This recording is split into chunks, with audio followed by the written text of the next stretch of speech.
رمضان المبارک کا یہ بابرکت مہینہ جس میں اللہ تبارک و تعالیٰ کی طرف سے رحمتیں اور برکتیں جھوم جھوم کر برستی ہیں، اس میں ہمیں اور آپ کو جہاں اللہ تبارک و تعالیٰ کے احکام کی فرما برداری کرنی چاہیے، وہیں ہمیں اور آپ کو زیادہ سے زیادہ گناہوں سے بھی بچنے کا اہتمام کرنا چاہیے۔ خاص طور سے اس میں ایک سب سے بڑی اور اہم بات یہ ہے کہ انسان اس میں اپنی زبان کی زیادہ سے زیادہ حفاظت کرے۔ اللہ کے نبی علیہ الصلاۃ والسلام نے ارشاد فرمایا کہ انسان اپنی زبان کی وجہ سے جہنم میں زیادہ جائے گا۔ ہم اور آپ دیکھتے ہیں کہ ہم روزہ بھی رکھے ہوئے ہیں، لیکن اسی زبان سے ہم جھوٹ بول رہے ہیں، اسی زبان سے ہم دوسرے کی غیبت کر رہے ہیں، اسی زبان سے ہم دوسرے کی برائیاں کر رہے ہیں، اور مزید اس پر طرفہ یہ کہ ہم اسی زبان سے ایک دوسرے کو گالیاں دے رہے ہیں۔ گالیاں دینے میں ہم اور آپ اتنے آگے ہیں کہ جب کہیں لڑائی جھگڑا شروع ہوتا ہے، گالیوں سے شروع ہوتی ہے، گالیوں سے شروعات ہوتی ہے، اور وہ اس کی بہن کو گالی دے رہا ہے، وہ اس کی ماں کو گالی دے رہا ہے، وہ اس کے باپ کو گالی دے رہا ہے، وہ اس کے بھائی کو گالی دے رہا ہے، یہی چل رہا ہے۔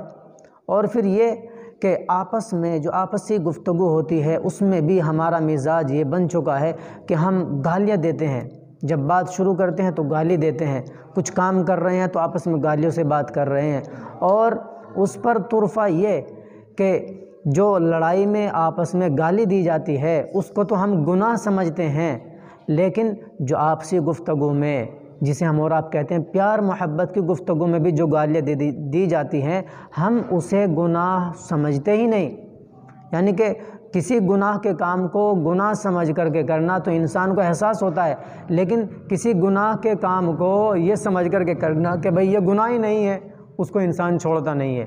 تو اس لیے ہمارے چھوٹے چھوٹے بچے، ہمارے سمجھدار بچے، وہ بھی گالیوں میں بالکل لت پت ہیں۔ گلیوں میں چاروں طرف دیکھ لیجیے، آپ کو نظر آئیں گے چھوٹے چھوٹے بچے ایسی گالیاں دیتے ہوئے۔ کیوں؟ اس لیے کہ انہوں نے اپنے والدین کو، اپنے بڑوں کو اپنے گھروں کے اندر گالیاں دیتے ہوئے دیکھا ہے، خوب گالیاں دیتے ہیں۔ شوہر اپنی بیوی کو گالی دے رہا ہے، باپ اپنے بیٹے کو گالی دے رہا ہے،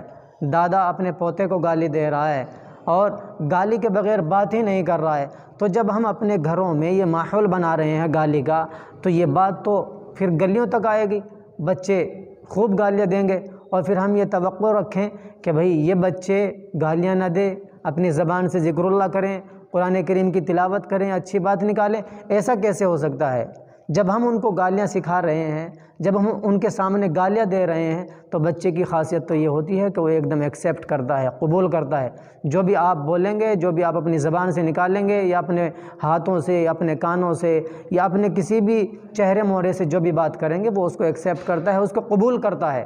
تو اس لیے بچوں کے سامنے خاص طور سے گالیاں نہ دینا چاہیے۔ بلکہ یہاں تک بھی دیکھا گیا ہے کہ